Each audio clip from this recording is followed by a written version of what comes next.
बिस्मिल्लाहिर्रहमानिर्रहीम। अस्सलाम वालेकुम बच्चों, कैसे हैं आप लोग? उम्मीद है ठीक होंगे। ठीक है। आज हमारा 8वां लेक्चर है बेटा, और पिछले गुज़िश्ता लेक्चर में हमने क्या पढ़ा? सीरत मोहम्मदी की जामियत को पढ़ा। ठीक है, सवाल निगारी को समझा, इक़्तिबास की तशरीह की। ठीक है, आज हम क्या कर रहे हैं, आपकी सेकेंड ईयर की उर्दू की किताब में मज़मून निगारी। ठीक है, सवाल निगारी के बाद है मज़मून निगारी। मज़मून क्या होता है? किसी भी चीज़ के बारे में नसर में लिखना और उस चीज़ के बारे में मुकम्मल तफसीलात देना मज़मून निगारी कहलाता है। और इसको हम इंशाई निगारी भी कहते हैं। इंशाई निगारी जो है वो ख़ास लफ्ज़ों में मज़मून को कहा जाता है। मज़मून निगारी इंशाई निगारी एक ही बात है, लेकिन अगर हम अच्छे लफ्ज़ों में इस्तेमाल करें तो इंशाई निगारी कहा जाता है, नहीं तो मज़मून कहा जाता है। ठीक है, मज़मून में हमारे पास जो है सेकेंड ईयर की किताब में सबसे पहला मज़मून है आज़म जज़्म। ठीक है, आज़म जज़्म सर सैयद अहमद खान इसके मुसन्निफ़ हैं। आज़म जज़्म देखिए बेटा बोर्ड पे, आज़म जज़्म ये लिखा है। ठीक है, आज हम पढ़ेंगे आज़म जज़्म को। ठीक है, सबक का नाम है आज़म जज़्म, नसर में हिस्सा नसर में, और मुसन्निफ़ का नाम है सर सैयद अहमद खान। आज़म जज़्म के मफ़हूम को आज समझेंगे। आज़म जज़्म का मफ़हूम है, आज़म जज़्म के मायने पक्का मौसम इरादा करना, ऐसा इरादा करना जिसे हम तकमील तक पहुँचाएँ। और इरादा करना तकमील तक पहुँचाएँ यानी उसकी मंजिल तक पहुँचे। ठीक, तो हम जो है कोई भी इरादा करते हैं, जब हम छोटे होते हैं तो जब हम कोई इरादा करते हैं तो हमारा इरादा जो है वो मुकम्मल नहीं हो पाता। ठीक है, वजह क्या है कि हम सही तरीके से अपने लिए खुद फैसला नहीं ले सकते, लेकिन ये काम हमारे वालिदैन करते हैं। जैसे जैसे वक्त गुजरता जाता है, जब हमें ऐसा लगता है, महसूस होता है कि हमने गलत इरादा किया, तो हम अपने फैसलों को तब्दील करने की कोशिश करते हैं, और बाज़ वक़्त ऐसा होता है इसका बड़ा खमियाजा भी भुगतना पड़ता है। लिहाजा हमारे जो बड़े होते हैं वो हमारे लिए सही फैसला करते हैं। सर सैयद अहमद खान ने सबक में ये बातें बताने की कोशिश की कि जब बच्चा बचपन की हालत में होता है तो उसको फैसला करने का जो है उसको मतलब इतना आइडिया नहीं होता, उसको इतना सेंस नहीं होता कि वो जो फैसला करेगा या उसके लिए सही होगा कि नहीं होगा। लेकिन उसके मुरब्बी यानी कि उसके घर वाले उसके फैसला करते हैं कि वो उसके लिए कौन सा शोबा सही रहेगा और किस शोबे में उसको जो है तालीम में आगे बढ़ाया जाए। सही, तो ये सब चीज़ें सर सैयद अहमद खान ने आप इस सबक में बताने की कोशिश की है बच्चों, और मैं यही आपको आज जो है इसके बारे में बताऊँगी। सर सैयद अहमद खान का पहले तारुफ करा दूँ कि सर सैयद अहमद खान किसी तारुफ के मोहताज नहीं है। आपको मैंने फर्स्ट ईयर में पढ़ाया बहुत तफसील के साथ सर सैयद अहमद खान के बारे में बताया। सर सैयद अहमद खान को उर्दू अदब में नसर निगारी के हैसियत से जाना माना जाता है। बड़ी खिदमात हैं उनकी, और उनको मौर्स आला या मुस्लिहीन उर्दू कहा जाता है। क्यों कहा जाता है? सर सैयद अहमद खान ने उर्दू नसर को जो है कामयाब बनाया, सादा और सलीस बनाया, आसान बनाया। उर्दू में अंग्रेज़ी के अल्फाज शामिल करके अंग्रेज़ी से भी आमान किया। ठीक है, अच्छा, सर सैयद अहमद खान शुरू से सर सैयद नहीं थे, ये बात बता चुकी हूँ मैं आपको। सैयद अहमद खान का नाम था, वालिद का नाम मोहम्मद मुत्तकी था।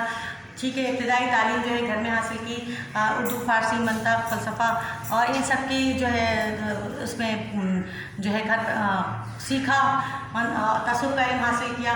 ठीक है, और इसके अलावा उन्होंने ऐसे हालात देखे, बहुत से हालात देखे जिसे उन्होंने अपने नसर की सूरत में बयान किया।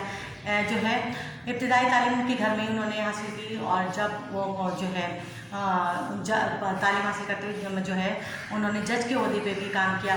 ठीक, सबसे पहले जो है कहते हैं कि सर सैयद अहमद खान के दौर को 3 अदवार में तकसीम किया गया है।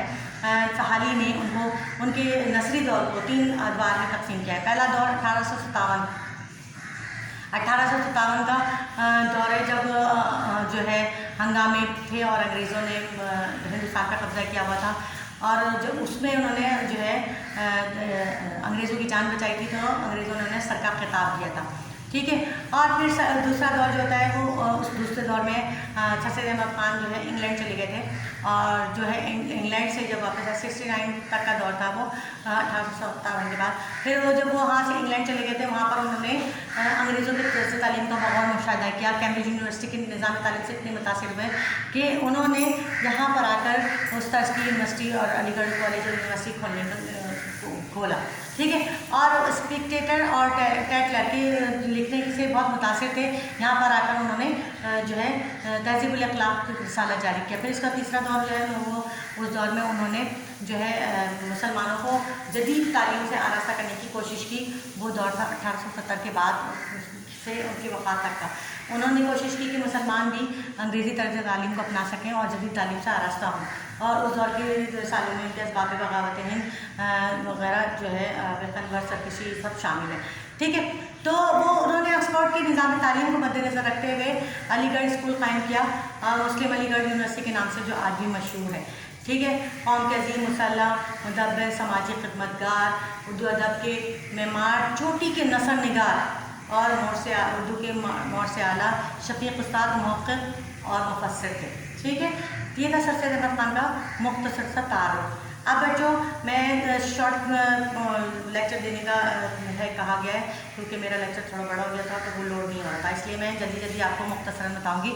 हाँ, एक बात आपको क्लियर कर दूं कि अगर मैं शायरी पढ़ाऊंगी तो 2 अशार से ज़्यादा की तशरीह नहीं बता सकूंगी, बाकी की अशार की तशरीह आपने खुद करनी होगी। और अगर पैराग्राफ को सबक पढ़ाऊंगी तो मैं आपको 2 जो है एक जो पैराग्राफ है इक़्तिबास है वो मैं आपको जो है ज़बानी समझा दूँगी, दूसरा मैं बोर्ड पर आपको बता दूँगी। ठीक है, बाकी के आपको खुद करने होंगे।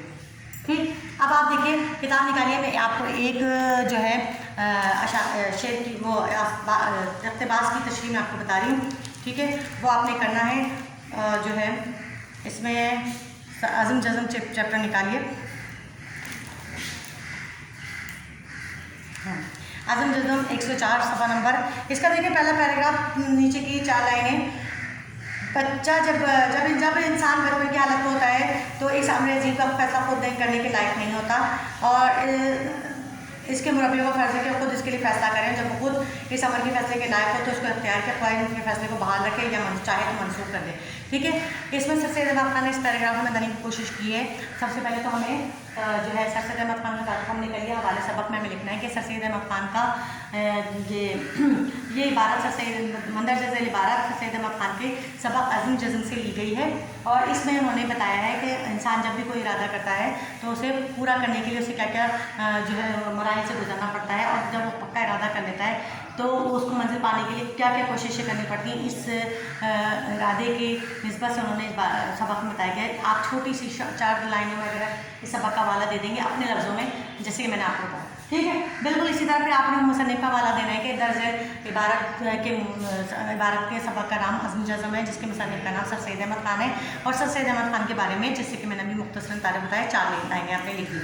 फिर इसके बाद तशरीह की हेडिंग आ गई। अब आपने इसकी तशरीह इस तरह करनी है जैसे जब इंसान बचपन की हालत में होता है तो उसके मुरब्बी इसका फैसला करते हैं कि वो क्या बड़ा होकर क्या बनेगा। ठीक है, मुरब्बी से मुराद है वालिदैन या उसके गार्जियन जो भी हैं, तो वो फैसला करते हैं कि वो क्या बनेगा क्या पढ़ेगा। लेकिन अगर ठीक है और वो बड़ा होने के बाद अपने उस फैसले को एक्सेप्ट नहीं करता तो वो चाहे तो छोड़ भी सकता है। ठीक है, तो वो फिर उसके लिए इसको बड़े नुकसान उठाने पड़ते हैं, इसलिए स्टार्टिंग में अगर हमारे मुरब्बी से ही फैसला करें तो हमारे लिए आसानी पैदा होती है।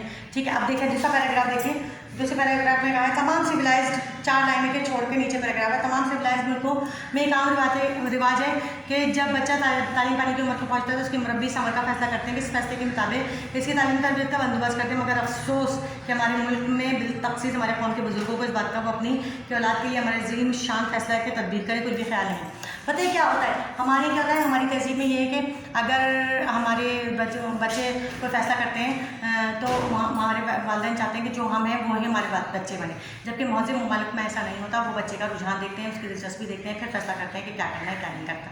ठीक है, आपने इबारत का हवाला देने के बाद हवाले सबक हवाला मुसन्निफ़ करने के बाद तशरीह शुरू कर देनी है। बस बच्चों यहाँ तक रखिए, अब जो है नेक्स्ट क्लास में मिलते हैं। आज के लिए इतना ही। एक पैराग्राफ की तशरीह आपका होमवर्क असाइनमेंट है। अल्लाह हाफ़िज़।